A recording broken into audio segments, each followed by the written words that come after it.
All right, well, welcome. So, I'm not here today, so I want to give you a quick overview on what we're going to talk about today. The video that you have here is going to be over experimental probability of compound events. So, I'm going to walk you kind of through this, make sure you're completely okay with it, and then you're going to go off on your own and practice. So, if you would, please turn to this page in your textbook. So that page right there is 169. So from here, just a quick review that we have. We know that compound events right here, we know that a compound event is when it's multiple things. Simple events are one item when you're trying to find the chance of something happening. Compound events are when you have multiple items. So we know that already right here. So I'm going to go ahead and go to the next page. All right, so what we're going to do right here is we're going to talk about calculating experimental probability of compound events. So we've talked about theoretical probability of what should happen. Compound events is what actually, or experimental probability is what actually has happened.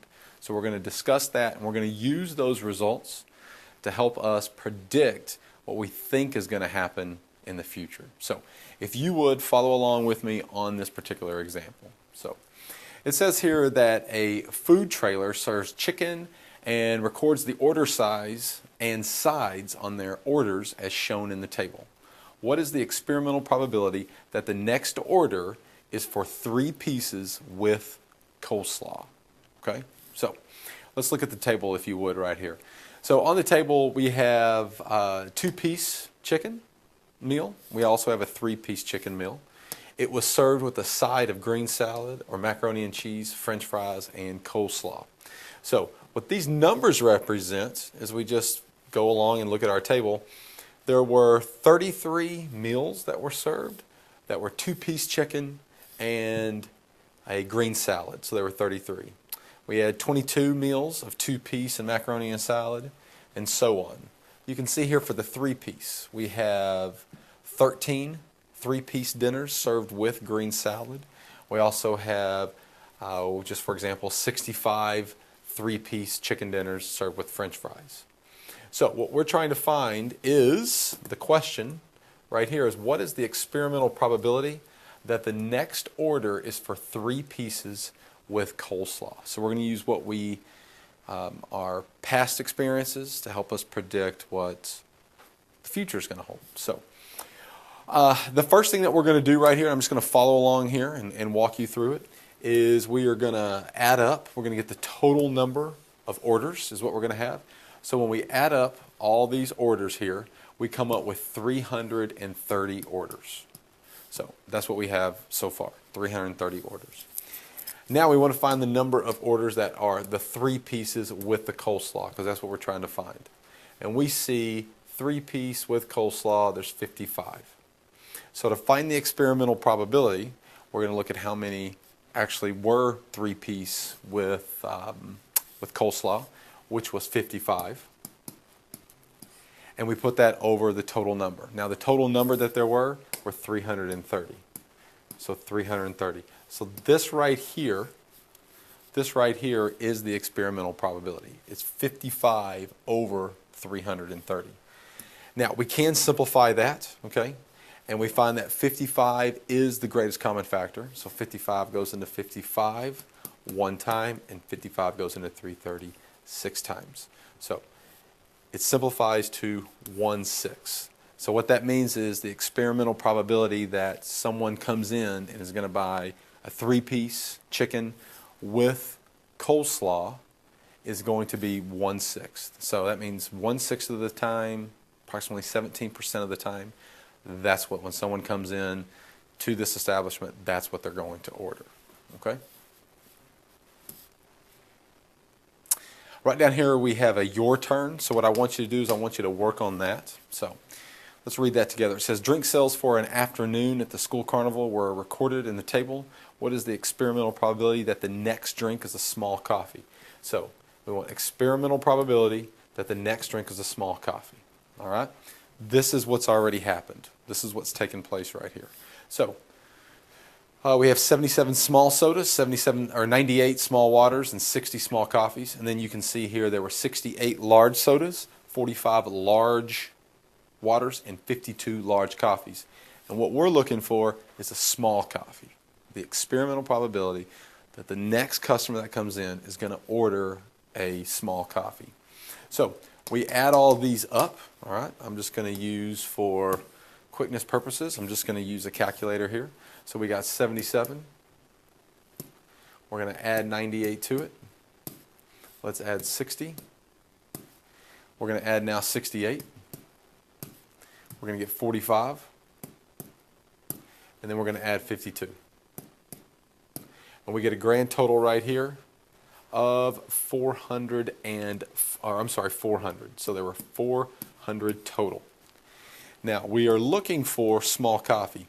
So small coffee is here. We got 60 out of 40. That right there, 60 out of 400, 400 is the experimental probability.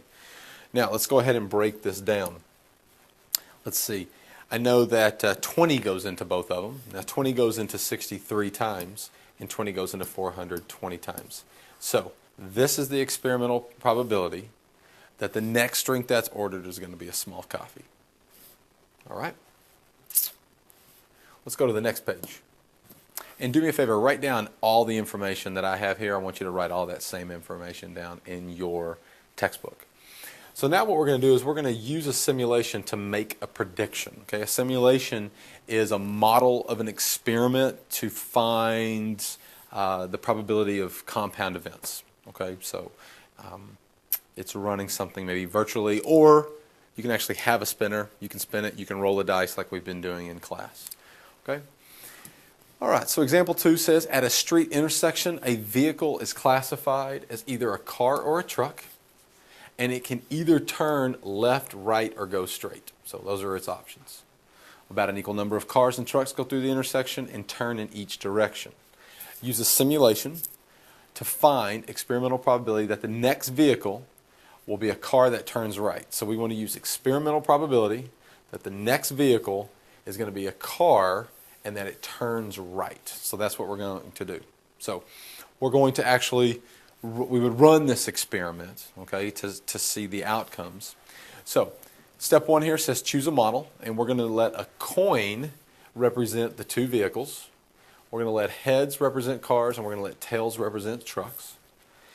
Okay, now we have to figure out the direction. Are we going to turn right, left, or are we going to go straight? So we're going to use a spinner, divide it into 3 sectors, 3 sections.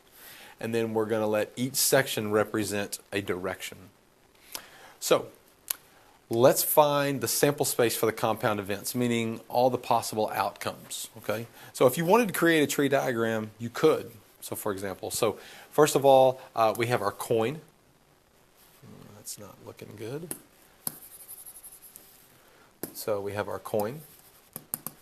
And our coin can either land on heads, which is cars, or tails, which is trucks.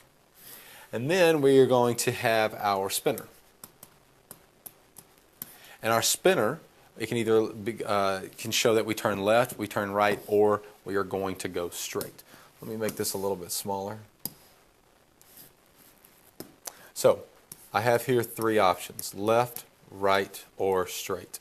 Here, if I have a truck, I also have 3 options: left, right, or straight is what we have here. So my outcomes are going to be, this is my outcomes. I can have a car that turns left, a car that turns right, a car that goes straight. Or I can have a truck that goes left, a truck that goes right, or a truck that goes straight. So there are 6 outcomes. Don't forget about the counting principle, because the counting principle just says you have 3 coins, you have 2 spinners, multiply them together, you get 6. So here are the outcomes. So we can virtually, we could actually do it 50 times, but we're just going to go with the table that's right here. So we went ahead and we spun it 50 times, we flipped the coin 50 times, and these are our outcomes. Okay? So 8 times we got a car that turns left. 9 times we got a truck that turns left, and so on. You can read the table. So we want to find the experimental probability. Don't forget, we want to find a car that turns right. So we know that our total number is going to be 50, because that's what we did it. And a car that turns right is 6 right here. So we have 6 out of 50. We can simplify this 2 goes into both of them, 3 over 25. That means this is the chance, the likelihood, the probability that the next time that we roll the dice and spin the spinner, I'm sorry, not roll the dice, flip the coin, which is going to be for our vehicles, and then spin the spinner, which is our direction, 3/25 is going to be the experimental probability that it's going to be a car and that it's going to turn right. Okay? What I want you to do now is I would like for you to work on the your turn that's here on the next page. So we have a jeweler sells necklaces made in the 3 sizes in 2 different metals. So you can see the sizes right here. And we have the metals that are listed right here. So use the data from a simulation to find the experimental probability that the next necklace sold is a 20-inch gold necklace. So we have 20-inch gold necklaces. We know that 12 is going to be on top. Now we have to add all these numbers up. 22 and 8 is 30, plus 12 is 42, plus 12 is 54, plus 16 is 70, plus 5 is 75. So we're sitting at 12 over 75, I believe. You might want to check my math. Now we can divide both of these by 3, and I can get 4 over 25. That is the experimental probability that the next time that a necklace is sold, that it is going to be a 20-inch gold necklace. So 4 over 25. Go ahead right now and you can work on the guided practice if you'd like, or you can go ahead and start on the homework. The homework is going to be on the next page, which is going to be 5.3 here, independent practice, and I would like for you to work on numbers 4 through 9. This is going to be due on Monday. All right? So if you need any help, go back, check out the video again. Yeah, and that's what I'd like for you to do. Thank you very much.